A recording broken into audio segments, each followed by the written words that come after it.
What's going on, guys? JSGC here, and we are here for another Manchester City video. Today we're going to be doing a Manchester City transfer update. Seems rather poignant if you're asking me that Manchester City struggling when it comes to their form, not just in the Premier League, losing our last game in the Champions League, exiting out of the EFL Cup as well. It's looking like Manchester City haven't done enough business in the summer window, and everything seems to be pointing towards Manchester City needing to do business in the January transfer window, so we're going to talk about that today. So before I do crack on with this video, make sure, like always, if you are enjoying the content, do subscribe to my channel. It is free to subscribe. Social media links there in the description if you want to go and follow me on my Twitter, Instagram and TikTok. Email also in the description too if you want to hit me up for any sponsorships for any videos or any general business inquiries. Don't forget to leave a thumbs up. 200 likes is the aim. Do get your thoughts as well in the comments below. And finally, I want to say a big thank you to Football Prizes, today's video sponsor, where you can go and enter and be in with the chance of winning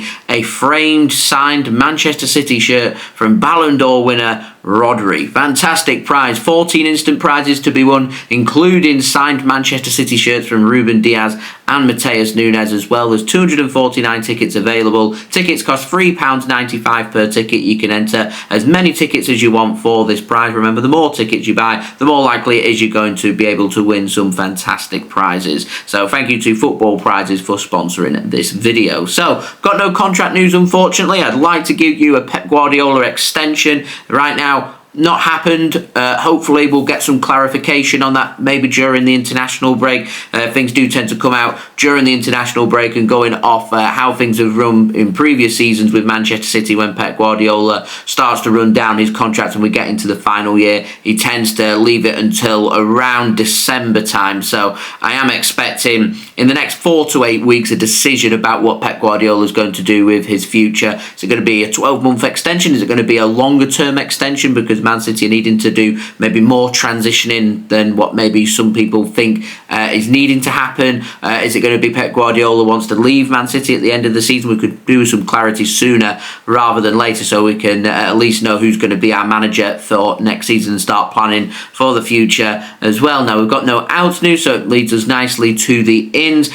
Firstly, Xavier Parker, he's now officially signed for Manchester City's academy from West Ham's academy, so I wanted to welcome Xavier to Manchester City, wishing him the very best of luck here, and hope he has a fantastic career at Manchester City. And who knows, it might be in the not too distant future that we may be seeing Xavier Parker even around the Manchester City first team squad. So moving on to the final story, and a very interesting story that I really want to get my teeth into, is an update on Martin Zubimendi. I'm going to be speaking about him predominantly, but we're also getting linked with Samuel Ricci over at Torino as well. Now, this report's come from France, from L'Equipe. They've said that Manchester City are interested in adding both Martin Zubimendi from Real Sociedad and Samuel Ricci of Torino to their midfield. Now, Manchester City, I imagine, won't be looking to try and get both these deals done in the January transfer window, but if I'm going to sit here and speak about what I would like to see, then I think that we should be definitely looking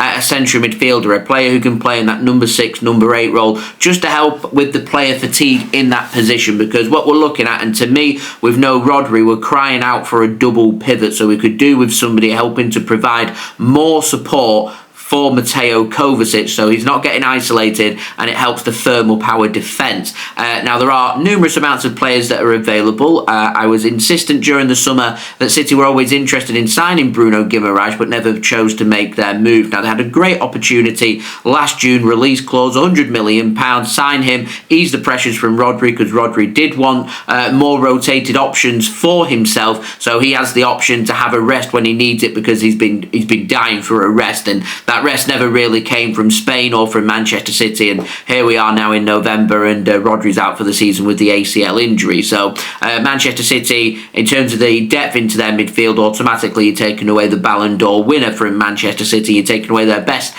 central defensive midfielder, and we've kind of been on the ropes ever since. We've coped, but we're getting to a point that when you're going up against some of the higher caliber teams who prepare themselves, who are nice and fresh and have got very good players, that Man City are going to struggle. And I think that's going to be pretty much a theme now for the season. So now's the time for Man City to really try and dig deep. Now, if we can keep our small squad injury-free, then great. I think we can cope. But with the amount of games that we've got, and we're playing a record number of games this season than any other previous season that we've had whilst the Premier League's been in existence, that it's just going to be so difficult for Manchester City with the small squad. So we've got to do business in January. You've got to look at the option. You've got to look at what we did in the summer, selling Julian Alvarez, not bringing in a backup striker for Erling Haaland. I think was a mistake. I said it at the time in the summer, definitely looking like a mistake right now. We knew that Oscar Bob was going to be out until at least January time, and it's looking like it's going to be maybe the end of January before we do see Oscar Bob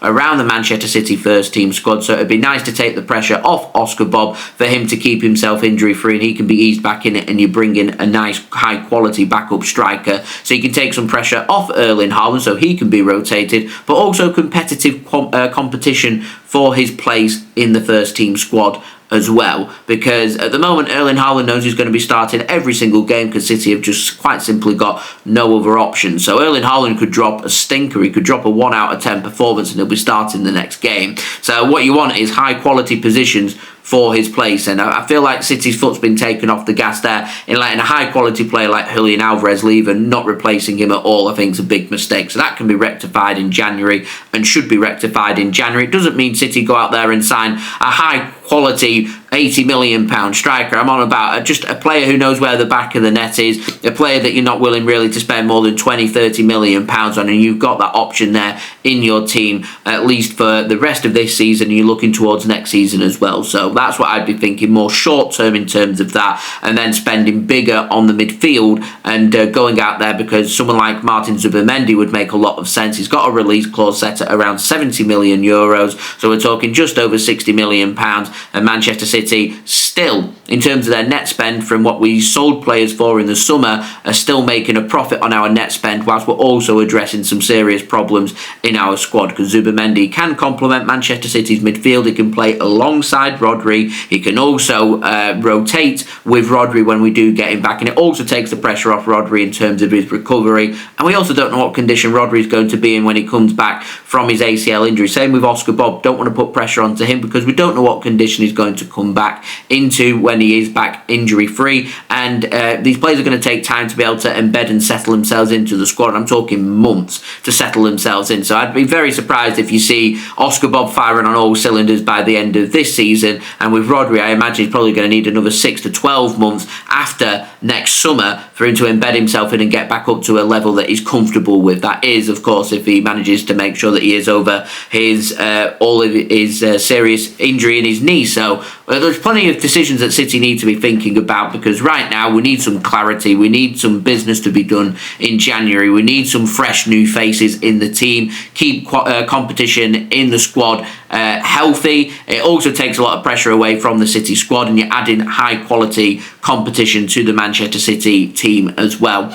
So I think that would be a really good bit of business to do. That would be one of many things that I'd be looking for Man City to try and do, to try and sort out the current problems. Obviously doing some business in January will help, getting clarity on Pep Guardiola's future will help, sorting things out off the field when it comes to the 115 charges and knowing where we stand with that will help. It'll help with Manchester City once we start to get towards the business end of the season, knowing how many games we're playing, how injury free some of our players are keeping, and we can push and go on from there. At the moment it is very much just damage limitations. You've just got to see and assess where we go after the Brighton game. Very busy schedule, end of November, early December. Schedule's not very easy, and Manchester City need to find their form and find it very quickly. And I think going out there and sorting out the future of Pep Guardiola, a Pep Guardiola 2 or 3 year extension announced in the next couple of weeks, I think would do the club a world of good, and I think that would help us get towards January. And once you start to say, oh, we're going to bring a player in January 100%, then you can push from there, and confidence all of a sudden is raised, and you've got your motivation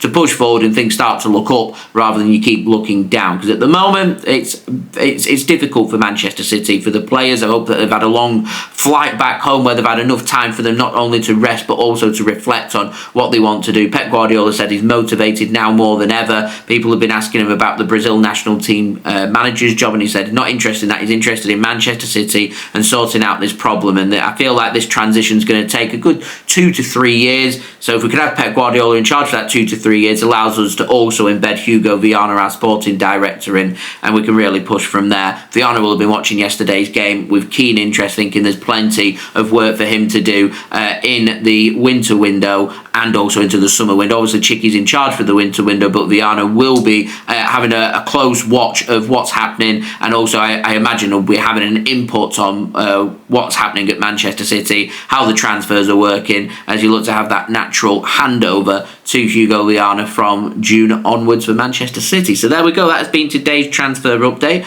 We'd love to know your thoughts in the comments below. Don't forget as well to leave a thumbs up, that would be much appreciated. 200 likes is the aim. Do subscribe. Going to be doing daily Manchester City transfer updates from January 1st throughout the whole January transfer window for you guys to stay up to date with here on YouTube with all the latest City transfer news. Going to be a busy one, so you do want to stay up to date, so do subscribe. Social media links, they're in the description, including my Twitter, Instagram and TikTok. Email also in the description too. Go on and hit me up for any sponsorships for any videos or any general business inquiries. And finally, a big thank you to today's video sponsor, which is brought to you by Football Prizes. Remember, you can go and check out that signed, framed Manchester City shirt by Rodri, the Ballon d'Or winner. 14 instant prizes to be won, including signed City shirts from Ruben Diaz and Mateus Nunes. Do go and check it out. Links and details there in the description. A big thank you to Football Prizes for sponsoring this video. Remember, anyone that does check them out does help to support the future content created here on my channel, and I'll see you all again real soon for the next video. So I've been JSGC. Thank you everyone for watching. Hope everyone is safe and well. Peace. Ciao for now.